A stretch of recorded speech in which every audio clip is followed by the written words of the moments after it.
embriologi adalah cabang ilmu yang mempelajari perkembangan embrio dalam rahim ibu. Akhir-akhir ini, para ahli embriologi beranggapan bahwa tulang dan otot dalam embrio terbentuk secara bersamaan. Karenanya banyak muncul keraguan tentang proses penciptaan manusia dalam Al-Quran di surat Al-Mu'minun ayat 14. Seiring waktu, penelitian yang dilakukan dengan menggunakan perkembangan teknologi baru telah mengungkap bahwa pernyataan Al-Quran adalah benar kata demi kata.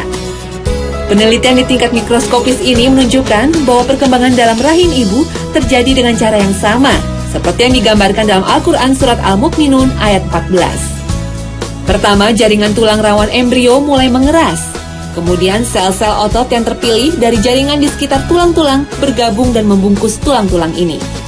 Dalam minggu ke-7, rangka mulai tersebar ke seluruh tubuh dan tulang-tulang mencapai bentuknya yang kita kenal. Pada akhir minggu ke-7 dan selama minggu ke-8, otot-otot menempati posisinya di sekeliling bentukan tulang. Intinya, tahap-tahap pembentukan manusia sebagaimana digambarkan dalam Al-Quran benar-benar sesuai dengan penemuan embriologi modern.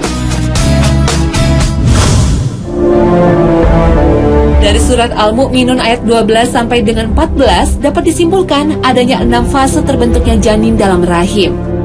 Tahap pertama penciptaan janin disebut sulala dimulai dari saripati mani. Manusia bukan diciptakan dari seluruh mani yang keluar dari suami, tapi hanya dari bagian yang sangat halus.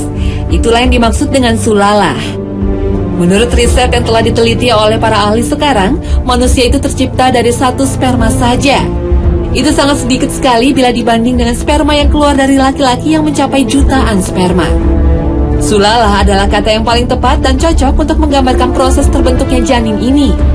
Karena 1 dari jutaan sperma ini bergerak menuju ke rahim untuk membuahi ovum dari wanita. Tahap kedua disebut alaqah. Air mani jadikan segumpal darah. Alaqah berarti juga nama dari binatang kecil yang hidup di air dan di tanah, yang terkadang menempel di mulut binatang pada waktu minum di rawa-rawa, yaitu sebangsa lintah. Bentuk janin pada fase ini sangat mirip sekali dengan binatang lintah tersebut. Tahap ketiga, mudghah atau segumpal daging. Dan tahap keempat ditandai dengan muncul dan tumbuhnya tulang. Para ahli dan spesialis dalam bidang medis telah menyimpulkan bahwa tulang itu muncul sebelum daging sebagai penutupnya. Setelah itu barulah muncul daging. Ini hanya baru diketahui oleh para ahli pada zaman sekarang, itu pun dengan bantuan alat-alat fotografi. Tahap kelima, pembungkusan tulang dengan daging. Dan tahap keenam adalah perubahan janin ke bentuk yang lain. Bersamaan dengan berakhirnya pekan ke-7, panjang mudghah sudah mencapai 8 hingga 16 mm.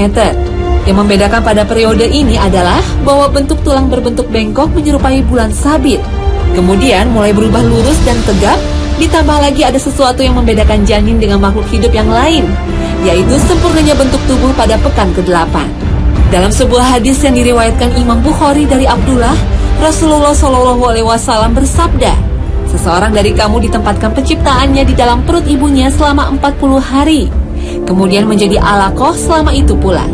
Kemudian menjadi mudghah selama itu pula.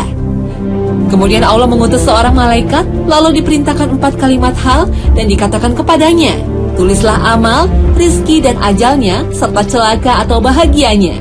Kemudian ditiupkan ruh padanya."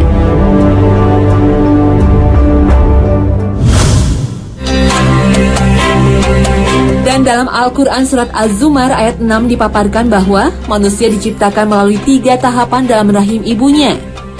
Dia menjadikan kamu dalam perut ibumu kejadian demi kejadian dalam 3 kegelapan. Dan berbuat demikian itu adalah Allah, Tuhan kamu, Tuhan yang mempunyai kerajaan. Tidak ada Tuhan yang berhak disembah selain Dia, maka bagaimana kamu dapat dipalingkan? Dalam ayat ini menunjukkan bahwa seorang manusia diciptakan dalam tubuh ibunya dalam 3 tahapan yang berbeda. Biologi modern telah mengungkap bahwa pembentukan embrio pada bayi terjadi dalam 3 tempat yang berbeda dalam rahim ibu. Saat ini di semua buku pelajaran embriologi yang dipakai di berbagai fakultas kedokteran, hal ini dijadikan sebagai pengetahuan dasar. Dalam buku Basic Human Embryology, sebuah buku referensi utama dalam bidang embriologi, fakta ini diuraikan sebagai berikut. Preembrionik merupakan tahap pertama, di mana zigot tumbuh membesar melalui pembelahan sel dan terbentuklah segumpal sel yang kemudian membenamkan diri pada dinding rahim. Seiring pertumbuhan zigot yang semakin membesar, sel-sel penyusunnya pun mengatur diri mereka sendiri guna membentuk 3 lapisan. Berikutnya adalah tahap embrionik. Tahap kedua ini berlangsung selama 5,5 minggu. Pada masa ini bayi disebut sebagai embrio dan organ, sistem tubuh bayi mulai terbentuk dari lapisan-lapisan sel tersebut. Tahap ketiga adalah tahap fetus. Dimulai dari tahap ini dan seterusnya bayi disebut sebagai fetus. Tahap ini dimulai sejak kehamilan bulan ke-8 dan berakhir hingga masa kelahiran. Ciri khusus tahapan ini adalah terlihatnya fetus menyerupai manusia dengan wajah, kedua tangan, dan kakinya. Meskipun pada awalnya memiliki panjang 3 cm, kesemua organnya telah nampak. Tahap ini berlangsung selama kurang lebih 30 minggu dan perkembangan berlanjut hingga minggu kelahiran. Informasi mengenai perkembangan yang terjadi dalam rahim ibu baru didapatkan setelah serangkaian pengamatan dengan menggunakan peralatan modern. Namun sebagaimana sejumlah fakta ilmiah lainnya, informasi-informasi ini disampaikan dalam ayat-ayat Al-Quran dengan cara yang ajaib. Fakta bahwa informasi yang sedemikian rinci dan akurat diberikan dalam Al-Quran pada saat orang memiliki sedikit sekali informasi di bidang kedokteran merupakan bukti nyata bahwa Al-Quran bukanlah ucapan manusia, tetapi firman Allah. Dan proses penciptaan janin di dalam rahim seorang ibu hingga akhirnya melahirkan di usia kehamilan 9 bulan demikian sempurna. Sungguh Maha Suci Allah, pencipta yang paling baik.